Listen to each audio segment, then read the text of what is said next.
వర్తమానం ఎక్స్ప్రెస్కి స్వాగతం. ఈరోజు ప్రధాన వార్తల సమీక్ష. ట్రంప్ హెచ్చరిక, బ్రిక్స్ కరెన్సీకి 150% సుంకం. బ్రిక్స్ దేశాలు డాలర్కు బదులుగా కొత్త కరెన్సీని తీసుకొస్తే 150% సుంకం వేస్తాం అన్నారు. దీంతో బ్రిక్స్ దేశాలు వెనుక తగ్గాయని, అమెరికాతో వాణిజ్యాన్ని కోల్పోయే ప్రమాదం ఉందన్నారు. సోల్ కాన్క్లేవ్లో మంత్రి అశ్విని వైష్ణవ్ యువత ఆశయాల గురించి మాట్లాడారు. పరిశ్రమ, రాజకీయాలు, విద్యారంగాల నాయకులతో యువతకు అనుసంధానం అవసరమన్నారు. సీఎం రేఖా గుప్తా బీజేపీ హామీలు నిజం కావన్నారు.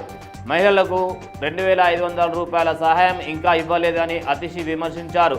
మార్చి 8లోగా డబ్బులు వస్తాయా అని ప్రశ్నించారు. అదానీ గ్రూప్ కేరళలో 30,000 రూపాయల కోట్లు పెట్టుబడి పెట్టి విజిహింజం పోర్టును ప్రధాన ట్రాన్స్షిప్మెంట్ హబ్గా అభివృద్ధి చేయనున్నది. ఉక్రెయిన్ అమెరికాతో బలమైన పెట్టుబడి భద్రతా ఒప్పందానికి సిద్ధమని తెలిపారు. అమెరికా మద్దతు ఉక్రెయిన్తో పాటు ప్రపంచానికి ముఖ్యమని జెలెన్స్కీ అన్నారు. ఎలక్ట్రిక్ వాహనాల దిగుమతి సుంకాన్ని 110% నుంచి 15%కి తగ్గించాలని ప్రభుత్వం భావిస్తుంది. ఇందుకు కంపెనీలు భారత్లో 4,150 కోట్ల రూపాయలు పెట్టుబడి పెట్టి 4వ ఏడాదికి 7,500 రూపాయల కోట్ల వ్యాపారం చేయాలని సూచించారు. కాంగ్రెస్ నేత మెట్టు సాయి కుమార్ బండి సంజయ్పై తీవ్ర విమర్శలు చేశారు. బండి సంజయ్కు రాజకీయ శిక్షణ అవసరమని, కావాలంటే గాంధీ భవన్లో నేర్పిస్తానని ఎద్దేవా వేశారు. తొలుత బీజేపీ ఎమ్మెల్యేలు కాంగ్రెస్లో చేరకుండా చూసుకోవాలని సూచించారు. మనిషివా, బీజేపీ నాయకుడివా అంటూ ఘాటు వ్యాఖ్యలు చేశారు.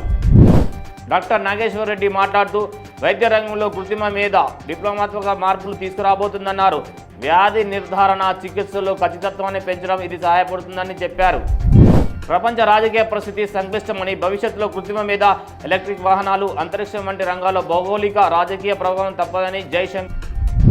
ఎలాన్ మస్క్ ప్రపంచంలోనే అత్యంత తెలివైన ఏఐగా గ్రూప్ 3ను అభివర్ణించారు. ఈ వార్తలు ఇంతటితో సమాప్తం. మరిన్ని హాట్ టాపిక్స్ కోసం వర్తమానం ఛానల్ని లైక్, షేర్, సబ్స్క్రైబ్ చేయండి.